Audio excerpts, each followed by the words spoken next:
ஓ! வாழ்க வளமுடன். வாழ்க வளமுடன். வாழ்களுடன் ஆமா. வாழ்க நன்றி. வையகம். வாழ்க வையகம். வாழ்க வளமுடன். சிறந்ததொரு துரியலகத்தை ஏற்படுத்திய இந்த சுகந்தி அம்மா அவர்களும், ஒருங்கிணைப்பை செய்து வரும் நகுலேஷ் ஐயா அவர்களுக்கும் முதற்கண் நார்வே சங்கத்திற்கும் நன்றிகளையும் வாழ்த்துக்களையும் தெரிவித்துக் கொள்கிறேன். வாழ்க வளமுடன். இன்றைய தலைப்பானது ஓர் உலகம். இந்த ஓர் உலகம் என்ற கருத்தினை மகரிஷி அவர்களும் இறைநிலையும் நல்ல சிந்தனையாக வழங்குவதற்கு உடனே செய்யுமாறு வேண்டிக் கொண்டு என்னுடைய இந்த உரையை ஆரம்பிக்கிறேன். ஓர் உலகம் அப்படிங்கிற தலைப்பு பார்க்கும்போது ஓர் உலகம் அப்படின்னா என்ன மாதிரி கருத்துக்களை பதிவு செய்வது அப்படின்னு ஒரு சின்ன ஒரு ஐயப்பாடு இருந்தது.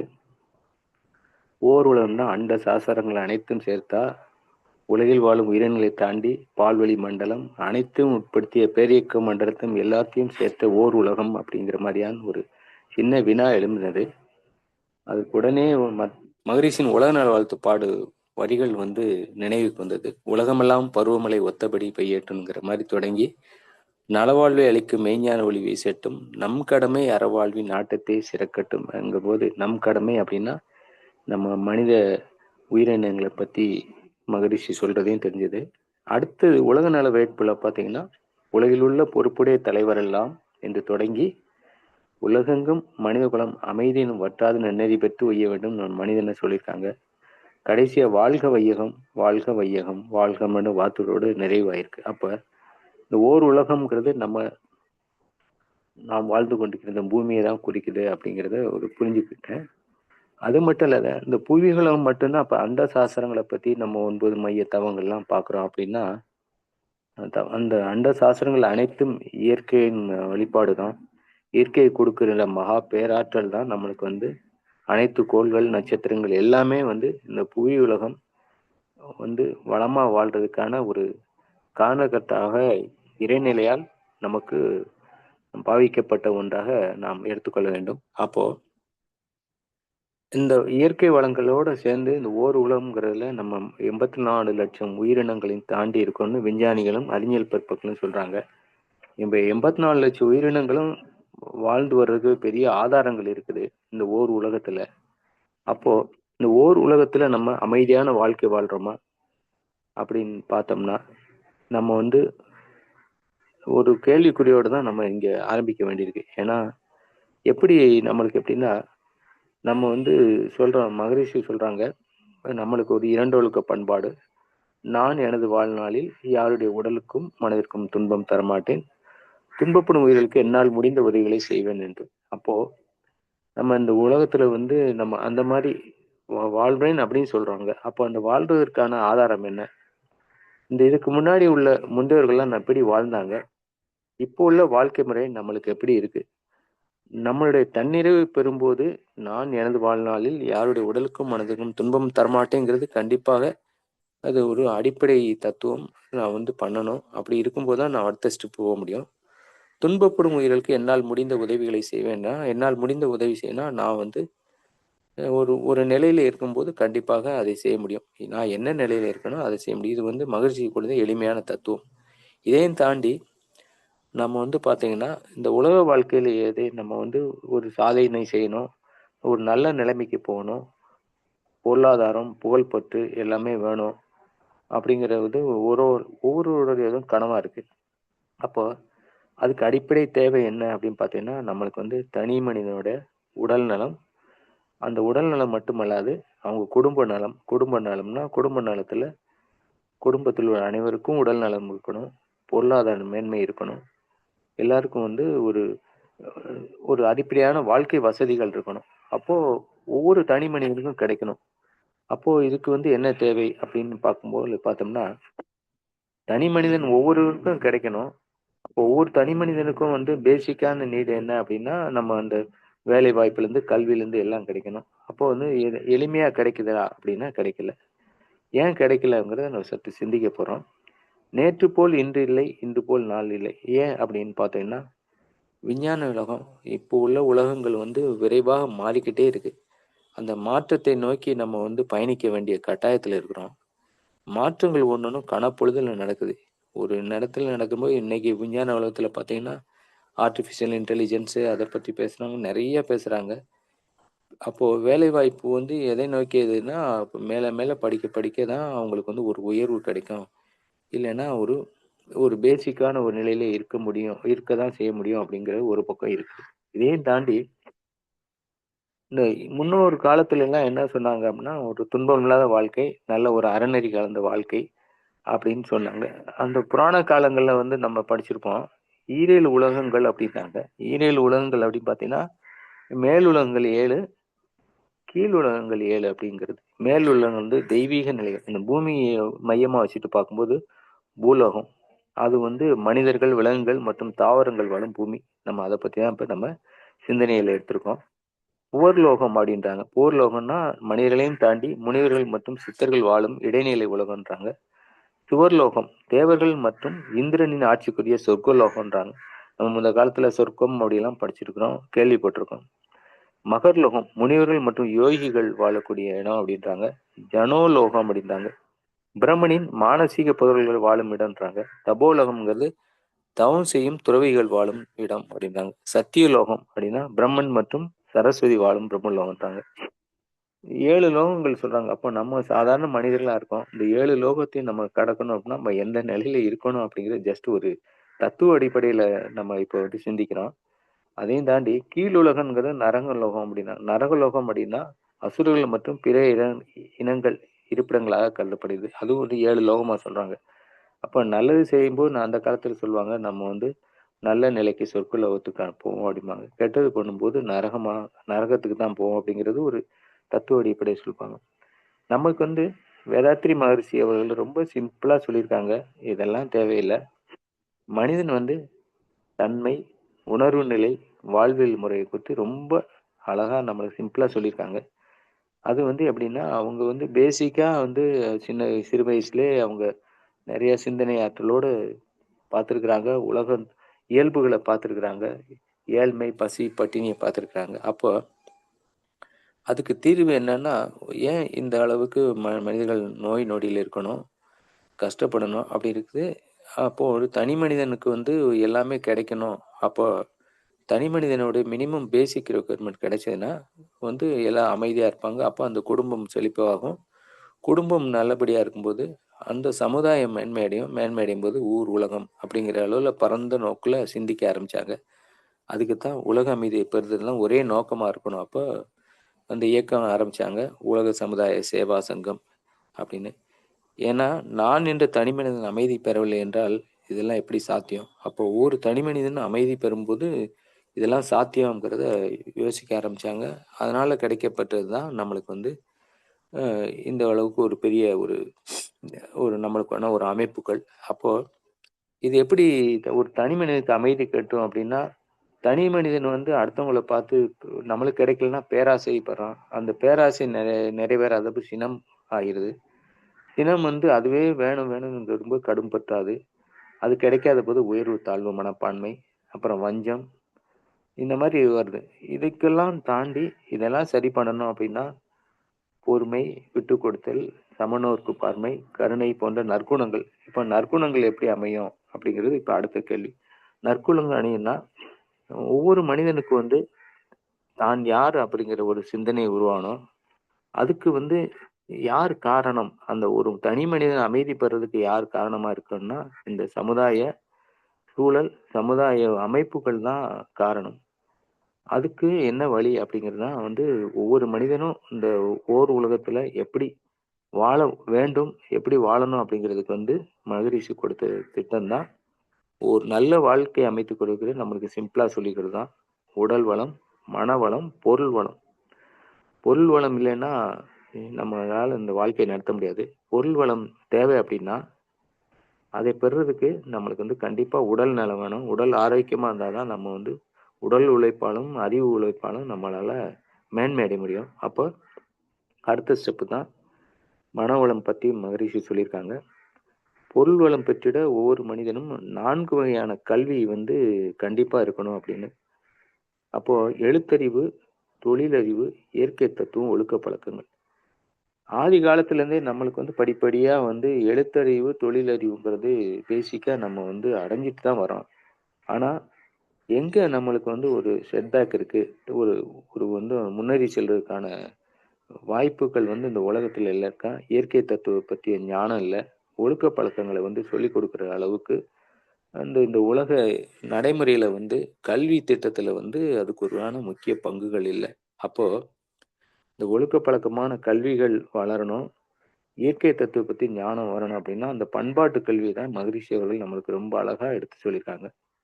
பண்பாட்டு கல்வி வந்து உலகம் முழுவதும் சென்றடைய வேண்டியதுன்னா, ஓர் உலக ஆட்சி அப்படிங்கிறதுல நெறைய விஷயங்கள் மகரிஷி பகிர்ந்திருக்கிறாங்க. ஐக்கிய நாடு சபையிலேயே பேசியிருக்காங்க. அப்ப தனி மனிதனுக்கும், சமுதாயத்துக்கும் நன்மை பெறக்கூடிய அந்த ஒழுக்க கல்வி வந்து பண்பாட்டு கல்வின்றாங்க. அந்த பண்பாட்டு கல்வியில என்னென்ன நற்குணங்கள் நம்ம வந்து அங்க வந்து ஒரு தலையாய அம்சமா இருக்கும் அப்படின்னு பார்த்தீங்கன்னா, இந்த பண்பாட்டு கல்விய படிக்க படிக்க அவங்களுக்கு வந்து அதை பத்தி உணரும்போது, ஒவ்வொரு தனி மனிதனுக்கு வந்து அகிம்சைன்னா என்ன? எந்த உயிர்களுக்கும் துன்பம் தரக்கூடாது. உண்மையான வழியில இருக்கணும். அப்ப நேர்மையான வழி, பொறுமை, நடுநிலையோட இருக்கணும். தன்னடக்கத்தோட இருக்கணும். பணிவு இருக்கணும். அந்த ஒவ்வொரு மனிதனுக்கு வந்து அந்த கல்வி பயிலும்போது விடாமுயற்சிங்கிறது ஒண்ணு இருக்கணும். பொறாமையின்மை, தற்பெருமையின்மை, நல்லதே காணுதல் அப்படிங்கிற இந்த பண்பாட்டு கல்வியில புகுத்தும்போது, ஒவ்வொரு சமுதாயத்தில வாழக்கூடிய மாணவர்கள் வந்து மேன்மை அடைவாங்க. அதே மாணவர்கள் வந்து ஒரு உயர்நிலையான அறிஞர் பெருமக்களா வரும்போது, அந்தந்த நாடுகள் வளர்ச்சி பெறும். அந்த ஒரு சமுதாயம் வளர்ச்சி பெறும். சமுதாயம் வளர்ச்சி பெறும்போது, எங்கேயுமே வந்து ஒரு ஒரு போர் போன்ற விஷயங்களோ, ஒரு ஒருத்தருக்கு ஒருத்தர் வந்து ஒரு அ ஒவ்வாமை அப்படிங்கிறது இல்லாம, கருத்துக்கள் எல்லோருடைய கருத்துக்களையும் வந்து ஒரு அக்செப்டன்ஸ் அப்படிங்கிற ஒரு அக்செப்டன்ஸும் வரும். ஒரு டாலரன்ஸ் வரும். அப்போ எல்லாரும் வாழ வேண்டியும், நல்லபடியா வாழணும். இந்த உலகம் உய்ய வேண்டுங்கிற ஒரு மனிதனுக்கு வந்து ஒரு இயல்பான ஒரு குணம் வந்து அங்க உருவாயிருது. அப்ப அப்படி ஒரு குணம் உருவாகும்போது, இந்த போர், பகை அப்படிங்கிறதெல்லாம் வந்து கண்டிப்பாக விலகிருது. அப்படி இருக்கும்போது, இப்ப இருக்கிற இந்த நம்ம பார்க்குறோம். இப்போ இருக்கிற நடைமுறை வாழ்க்கையில பார்த்தீங்கன்னா, அவ்வப்பொழுது வந்து போர் குற்றங்கள் நடந்துகிட்டே இருக்கு. அதுக்கு வந்து காரணங்கள் வந்து 2 விஷயம் சொல்றாங்க. அறிஞர் பெருமக்கள். ஒண்ணு வந்து பொருளாதாரம் வந்து எனக்கு வந்து பொருளாதார ஒரு ஆதிக்கம் ஒண்ணு. இன்னொன்னு வந்து வந்து பார்த்தீங்கன்னா, ஒரு ஒழுக்க பழக்கமின்மை அப்படிங்கிற 2 விஷயத்த சொல்றாங்க. இப்ப இருக்கிற காலகட்டத்தில பொருளாதாரம் எனக்கு வேணும், எனக்கு வேணும் அப்படிங்கிற அளவு தான் வந்து அ அது வந்து கரெக்ட்டா, தவறா அப்படிங்கிறத பார்க்காம ஆதிக்கம் செலுத்தக்கூடிய நிலையா இருக்கு. அதே மாரி முன்ன வந்து பார்த்தீங்கன்னா, வல்லரசுகள்னு வந்து ரஷ்யா, அமெரிக்கான்னு 2 நாடுகள சொன்னாங்க. அதுல எப்படி இருந்ததுன்னா, அந்த ரஷ்யாவுக்கான நேச நாடுகள் ஒரு குரூப்பாவும், அமெரிக்காவுக்கான நேச நாடுகள் ஒரு குரூப்பாவும் இருந்துட்டு, அவங்களுக்குள்ள ஒரு ஒரு இதிலேயே போயிட்டு இருந்தது. ஆனாலும் 3வது நடுநிலை நாடுகள்னு அப்படி இருந்தது. நடுநிலை நாடுகள்னா நம்ம இந்தியா போன்ற நடுநிலை நாடுகள் இருக்கும்போது, எந்த விதத்திலயும் நம்ம வந்து அணு ஆயுதங்கள் எந்த இதுலயும் நம்ம வந்து ஒரு அக்செப்டன்ஸ் பண்ணாம, உலக மக்களுக்கு என்ன நல்லது செய்யணுமோ அப்படிங்கிறதுல ஒரு ஒரு நியாயமான கொள்கையில இருந்தோம். அப்போ இந்த ஐக்கிய நாடு சபை மகரிஷி சொல்றாங்க, ஓர் உலக ஆட்சி அப்படின்னு பண்ணும்போது, உலகத்துக்கு ஒரு தலைமை இருக்கணும் அப்படிங்கிற எந்த விதத்துல சொன்னாங்க அப்படின்னு பார்த்தீங்கன்னா, ஐக்கிய நாடுகள் சபை தான் வந்து என்ன ஒரு பிரச்சனைனாலும் சால்வ் பண்ணணும். அதுல வந்து என்ன குடுத்துருக்காங்கன்னா, வருங்கால தலைமுறையினை போரின் பேரழிவிலிருந்து காப்பாற்ற சமாதானத்தை நோக்கமாகக் கொள்வது தான் முதல் டாபிக்கு. 2வது அடிப்படை மனித உரிமைகளின் மீதான நம்பிக்கையை மீண்டும் உறுதிப்படுத்துவது. மனித உரிமைகள் மீறிக்கிட்டே இருக்கிறாங்க. அவங்களுக்கு வந்து மனித உரிமைகள் வந்து எது எது அப்படிங்கிறது அடிப்படையான மனித உரிமைகள் எது? அது சரியாக சென்றடைகிறதா? அதுல வந்து பார்க்க வேண்டிய விஷயங்கள். உலக நாடுகளின் கோரிக்கை. உலக நாடுகள் பார்த்தீங்கன்னா, கோரிக்கை வைக்கிறாங்கன்னா, அவங்களுக்குள்ள பிரச்சனைகள். பசியினால, நோயினால, அந்த இயற்கை சீற்றங்களால இப்போ எல்லாம் ரீசென்ட்டா வந்து பார்த்தீங்கன்னா, நெறையா இயற்கை சீற்றங்களால அழிவுகள்லாம் பார்த்துருக்கோம். உலக நாடு கோரிக்கைகளை மதிப்படுத்தி நீதியை நிலைநிறுத்துவது. அப்போ அவங்களுக்கு வந்து அந்த தாக்கத்திலிருந்து அவங்களுக்கு ஒரு நிவாரணம் கிடைக்கக்கூடிய வழிவகைகளை செய்வது. சமுதாய முன்னேற்றத்தையும், உயர்ந்த வாழ்க்கை தரத்தையும் உருவாக்குவது. அப்படிங்கிற அளவுல ஒரு 4 அம்ச கோரிக்கையா இருக்கு. அதுக்கு கோட்பாடு என்ன சொல்றாங்க அப்படின்னா, அனைத்து உறுப்பு நாடுகளும் கோட்பாடுகள் அளிக்கப்பட்ட கடமைகளை நம்பிக்கையோடு, அச்சாசனத்தின்படி நிறைவேற்ற கடமைப்பட்டவர்களாக ஆவார் அப்படின்னாங்க. அந்த கடமையை கருத்தோடு ஏற்றுக்கொள்ளணும் அப்படிங்கிறது. தங்களுக்கிடையே இருக்கும் பிரச்சனையை அமைதியான முறையில் தீர்த்துக் கொள்ள வேண்டும். எந்த உறுப்பு நாடும் மற்ற உறுப்பு நாடுகளுக்கு எதிராக வன்முறையில் ஈடுபடக்கூடாது. உறுப்பு நாடுகள் உள்நாட்டு விவகாரங்களில் ஐக்கிய நாடுகள் தலையிடாது. ஒவ்வொரு நாட்டுக்கும் ஒரு அமைப்பு இருக்கு. அவங்க அது வழியாக அவங்க அந்த நாட்டை மேன்மைப்படுத்துறதுக்கு உரிய வழிவகைகளை செய்து கொள்வார்கள். அதுல தலையிடக்கூடாது. அவங்களுடைய நாளுக்கு தலையிடக்கூடாது. ஆனா ஓருள்ள ஆட்சிங்கும்போது எல்லாருக்கும் சமநீதி கிடைக்கணும். அதான் உங்க உள்ள ஒரு அர்த்தம். சமநீதி கிடைக்கணும். எந்த ஒரு நாடும் ஒரு ஒரு துன்பமான நிலையில இருக்கும்போது அதை லிஃப்ட் பண்ணணும். எல்லாருக்கும் பொருளாதார வளம் கிடைக்கணும். அறிவு ஆற்றல் எல்லாருக்கும் சமமான வகையில ஒருத்தவங்க அறிவில் மேன்மை அடைந்தாங்கன்னா, அதை வைத்துக்கொண்டு விஞ்ஞானத்தை வளர்த்துக்கொண்டு, அது அழிவின் பாதையில செல்லாம எல்லாருக்கும் எல்லா வகையிலும் கிடைக்கிற அளவுக்கு மக்களுடைய செய்யணுங்கிறது தான் அந்த ஓர்வுள் ஆட்சியோட தார்ப்பீகம்.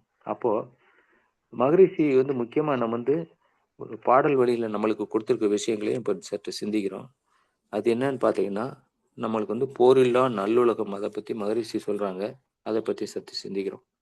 போரில்லா நல்லுலகம் அப்படிங்கும்போது, உலக அமைதிக்கு இன்றியமையாதது ஓருலக பேரரசு. மகரிஷி 1987ல இப்ப பார்த்தீங்கன்னா 39 ஆண்டு காலம் ஆயிடுச்சு. உலக பொது ஆட்சி என்ற உயர் திட்டம் ஒன்றுதான் போர் எழாமல் ஒவ்வொரு நாட்டை அதனின் மக்கள் அச்சமின்றி அதன் மக்களை அச்சமின்றி பாதுகாக்கும்.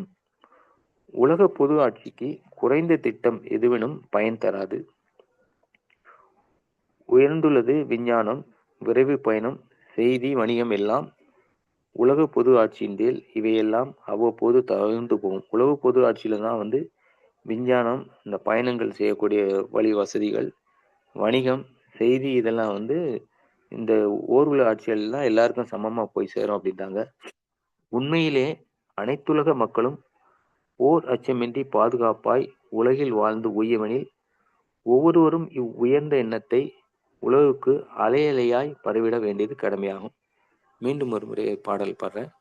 உலக பொது ஆட்சி என்ற உயர் திட்டம் ஒன்றுதான் போர் எழாமல் ஒவ்வொரு நாட்டை அதனின் மக்கள் தம்மை அச்சமின்றி பாதுகாக்கும்.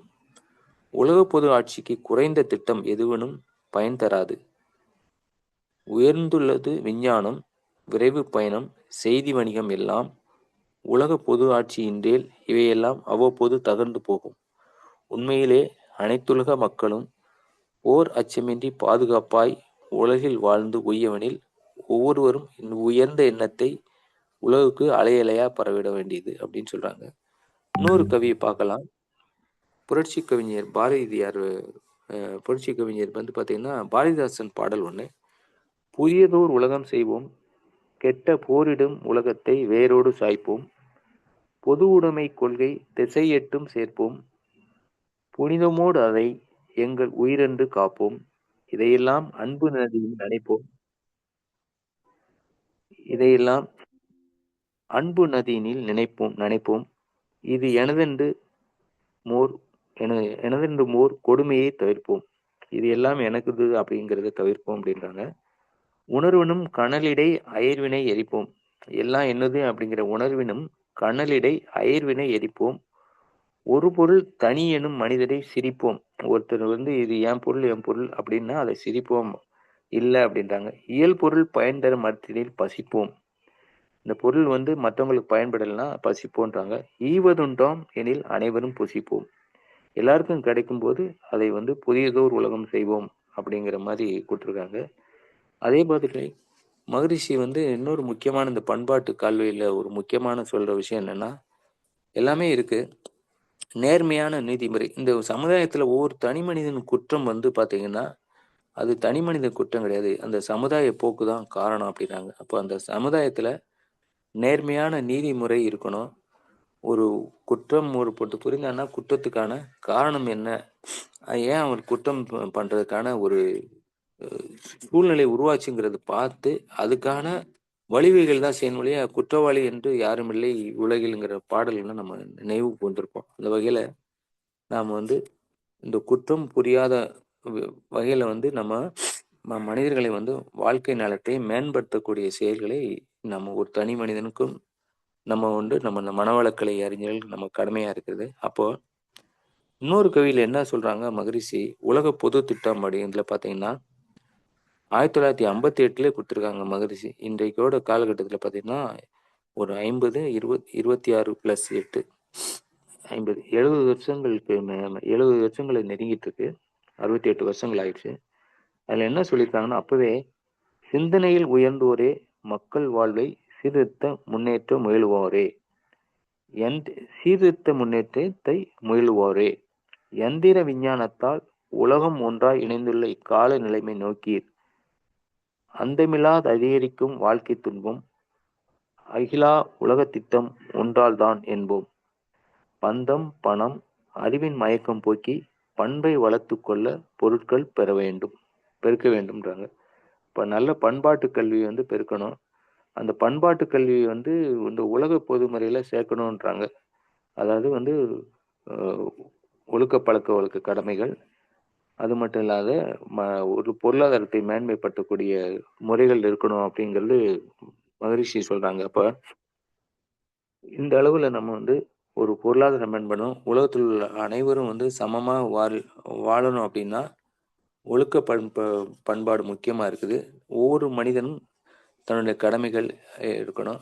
இறுதியா வந்து ஈகை உணர்வு இருக்கிற அறிஞர்களால தான் வந்து இந்த உலகத்த வந்து நல்லாட்சி புரிய முடியும். அப்போ ஈகை மனப்பான்மை எப்படி வரும்னா, அவங்களுக்கு வந்து இந்த மனதை பற்றிய, மனவளக்கலையை பற்றிய ஒரு அ நிலைகள் வந்து அந்த அறிஞர் பெருமக்கள் அறிந்திருக்க வேண்டும். அப்படி உள்ள அறிஞர் பெருமக்கள் வந்து அரசியல் ஆளும்போது என்ன ஆகும்னா, அந்த உலகப் போர் வந்து இல்லாம இருக்கும். எல்லா நாடுகளும் சமமான நாடுகள். எல்லோரும் வாழ வேண்டிய உரிமை இருக்கிறது. ஏற்றத்தாழ்வு கிடையாது. பொது உடைமைங்கிற நோக்கம் வரும். அப்போ வந்து வேலை பங்கீடு வந்து எல்லாருக்கும் கிடைக்கணுங்கிற ஒரு எண்ணத்தோட செய்வாங்க. பொருளாதார சீர்திருத்தம் மேன்மை அடையும். இந்த அளவுல ஓர் உலகம் அப்படின்னா, அதுக்கு வந்து முக்கியமா வந்து பண்பாட்டு கல்வி முக்கியம். அந்த பண்பாட்டு கல்வி வந்து நம்ம வேதாத்திரி மகரிஷி அவர்கள் நமக்கு அருளியிருக்கிறாங்க. அதத்தான் உலக இது இதுல வந்து நம்ம ஐக்கிய நாட்டு சபையில வந்து ரொம்ப அழுத்தம் திருத்தமா குடுத்துருக்காங்க. அது வந்து இப்போ வந்து அந்த பண்பாட்டு கல்வி வந்து குறைந்துகிட்டே வருது. இருந்தாலும் ஒரு பக்கம் வந்து பார்த்தீங்கன்னா, யோகா வாழ்க்கை முறைகள் வந்து மக்கள் உணர்ந்துட்டு வராங்க. ஜூன் 21ல இந்திய அரசாங்கம் ஏற்படுத்தியிருந்த யோக அது வந்து நிலைகள் வந்து உலக மக்கள்லாம் வந்து ஏத்துக்கிட ஆரம்பிச்சுட்டாங்க. யோகா பத்தி ஒரு அடிப்படை கருத்துக்கள் வந்து போய் சேர்ந்திருக்குது. அது மட்டுமல்லாது, இப்ப நம்மளுக்கு வந்து எஸ்கே மயிலானந்தம் ஐயா வந்து 2வது முறையாக வந்து ஜனாதிபதி அவார்டு வாங்கியிருக்கிறாங்க. அவங்களுடைய யோகா குண்டலினி யோகா பத்தியும், சமுதாய நோக்குல அவங்க செய்ற விஷயங்களுக்காகவும் வந்து பார்த்தீங்கன்னா, பத்மபூஷன் அவார்டு வாங்கியிருக்காங்க. அது மட்டும் அல்லாது, இந்திய யோகா இந்திய அரசாங்கம் வந்து இந்திய யோகா அசோசியேஷன் வந்து கவர்னிங் கவுன்சில் எப்படியா இந்த யோக முறையில இருந்து இந்த சமுதாயத்தை உயர்த்த முடியும் அப்படிங்கிறதுக்காக அவங்களுக்கு கவுன்சில்ல போட்டிருக்காங்க. அந்த அளவுல ஓர் உலகம் நல்ல ஓய்வு பெறணும்னா இந்த மாதிரி யோக முறைகள் மேன்மை அடையணும். மேன்மை அடைஞ்சு உலக மக்களுக்கெல்லாம் சென்றடைய வேண்டும். அப்படி சென்றடையும் போது நாம் வந்து ஓர் உலக ஆட்சி இந்த இந்த இறைநிலை கொடுத்த இந்த இயற்கை வழக்கங்களை நல்ல ஒரு சீர்திருத்தமாக அதை எந்த அளவுல நம்ம வந்து நம்ம அது வந்து இந்த இயற்கையை வந்து நம்ம எடுத்துக்கிறோமோ அந்த அளவுக்கு எடுத்துட்டு இயற்கையை பாதுகாத்து எல்லோரையும் சமமாக பார்த்து உண்மை நிலையை எய்திடலாம் என்ற அளவில் என்னுடைய இந்த உரையை இத்துடன் நிறைவு செய்து கொள்கிறேன். வாய்ப்பு கொடுத்த அனைவருக்கும் நன்றி. வாழ்க வளமுடன்.